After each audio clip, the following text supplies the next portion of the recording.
I really had something else in mind, but the people voted. And they chose violence. Here we go. Adventures and failure with the Amico. Today's subject, Nick Richards.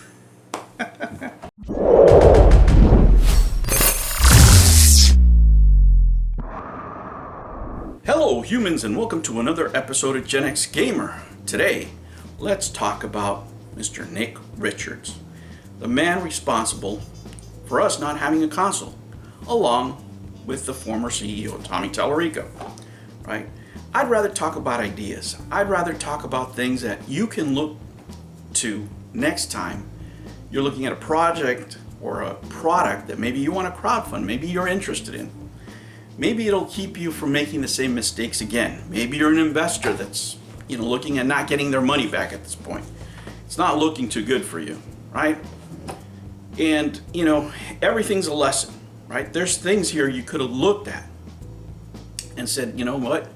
Maybe this is not a great investment. Let me give you an example. I have, drank in a lot of bars. And what can only be called heroic amounts of alcohol. But that doesn't make me a good bar owner, right? Just because I've had a lot of experience doing it. Just because you made a lot of games or worked in software doesn't mean you can make hardware, right? At that point, you really have to take a closer look. At one point, Smash JT, when he was reminiscing, and he's the only person I can reference, the only investor that has come out criticizing the company and said, at some point we need to, question the business acumen. No. You do that first. That's the first thing that you do, investing in this type of venture. Would I ever invest in this type of venture? No, absolutely not. As a matter of fact, if you're not rich with money to burn, you should never even take a close look at any of these. The chances of you making money long term are abysmal. Just go to the casino, you'll have a better shot. Invest in proven companies. Rule number one, if you're wanting to invest in stocks, invest in companies that are making money. There's Coca-Cola, there's, McDonald's, there's Nintendo, there's a bunch of companies you can invest in. Don't gamble with these type of projects, especially if you're not going to take a closer look. There's a bunch of signs that people missed on here. You could have been excited for a prototype, and let's face it, okay? And I know I'm going to cause some emotional damage right now, but listen, no one has played an Amico. Absolutely no one. Why do I say that? Because an Amico would be a finished product. Just like you saw a teardown of the Xbox Series X, where they broke it apart, and that was the console that was going to market, right? That's what was going to be on retail. That's where you need to be with the Amico.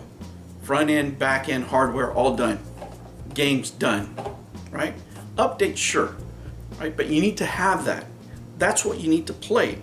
That's what needs to be given for people to sample out.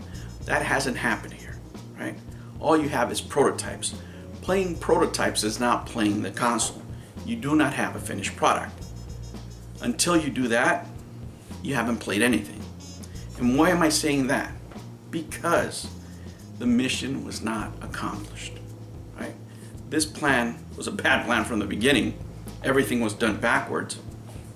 Too much overhead, not enough in the actual product that you're trying to manufacture, which is the hardware, right? And how could you have known this ahead of time? Well, all you had to do is look at the business acumen of both these gentlemen. If in these Avengers of the video game industry, if Tommy was Tony Stark, then Nick Richards was Captain America. And yeah, he failed to perform. Why am I saying this? Okay, let's look at his job title. He's got a couple, but let's look at this one. All right, guys, so let's just do a basic due diligence, for example, on this position, right? And if we were just looking at the offering and the positions that actually concern us to the release of this console are not the ones that are necessary for the board. For example, the director, the secretary, treasurer, those aren't important. The ones that are important to us are the CFO and the COO, Chief Financial Officer, Chief Operational Officer.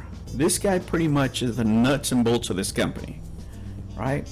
And how could we have predicted his performance by looking at his past experiences, right? That's really what we're looking for here. I mean, even if you go into the Amico page for his LinkedIn, for example, and we looked at his background, right? What has he done? Currently, he's still a board member, chair for the Achievement Institute in Scientific Studies, which is a nonprofit, pretty much. You know, it doesn't make money, at least the ones that I'm showing you here. As you can see, they spend a lot of money on salaries. I'm not saying that he takes a salary specifically, don't get me wrong. I'm just saying that it's not a successful, you know, charity, if that's what you want to say it is, or, you know, organization, right? They're spending a lot of money on on payroll, and not a lot in raising funds, right? They spend more on payroll than they do raising funds, so that would be a fail, at least based on these numbers that I'm looking at here, right? So we couldn't call that a success. Then he has in television listed again. We can't say that's a success. 3 years, 9 months, no console, right? That's a fail. Then after that, before that, before in television, or actually at the same time, look at this. He started in television in July 2018, and in August of 2018 to the present, at the same time, you know what he's doing? According to Sirius SE, self-employed, he's building the world's fastest Lexus. I wonder how much time he's spending on that. But, you know, so far we have no hardware development of consoles, right? After that, he's been a software anywhere. He's also the COO, CFO. You know, he was there from 2017, January to May 2017, 5 months. Yikes. Again, not console related. And before that, he's listing here VP Healthcare, Predictive Analytics. Again, nothing, absolutely nothing to do with game consoles. And why is that important?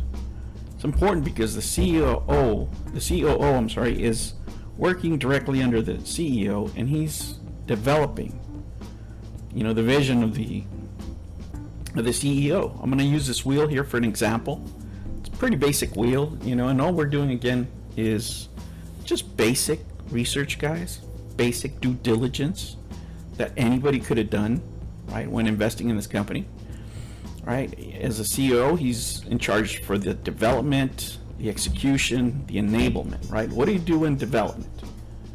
Well, you're driving the changes of the company. Right, you're shaping the future of the business.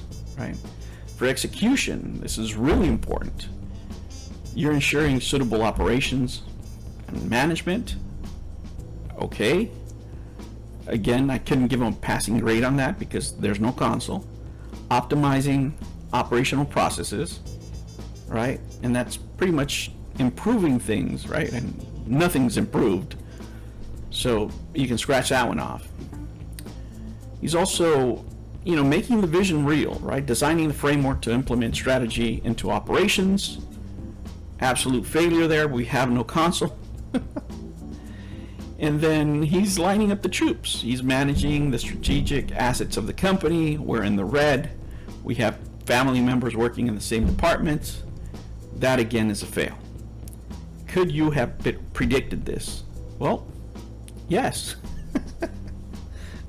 Because he has no experience making consoles. Absolutely none.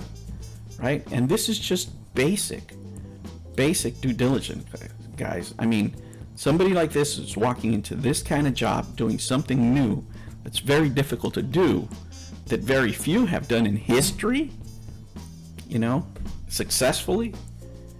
You're taking a big chance here, you know, and if you had to just unbiasedly make an opinion before any of this happened, if I gave you this resume, you know, and these responsibilities, you would honestly say that this person might have very little chance of success because he has no experience, right? It's plain and simple. It has nothing to do with, being personal or anything like that. He just doesn't have the experience, just like the previous CEO doesn't have the experience. It's that simple. And that's what you need here. You need people with experience in the manufacturing of these kind of products. The more experience, the better. It's better to have a guy that is really good, that you pay top dollar for, that will help you make this console, than to spend all these salaries on people you don't need with this huge overhead and just burning the investors' money. No experience. That's why they fail. New videos every Monday and Sunday. Thank you for joining me on another episode of the Gen X Gamer. Remember to like and subscribe, click that notification bell, and remember, never ever be afraid to be happy. I'll catch you on the next one. Take care.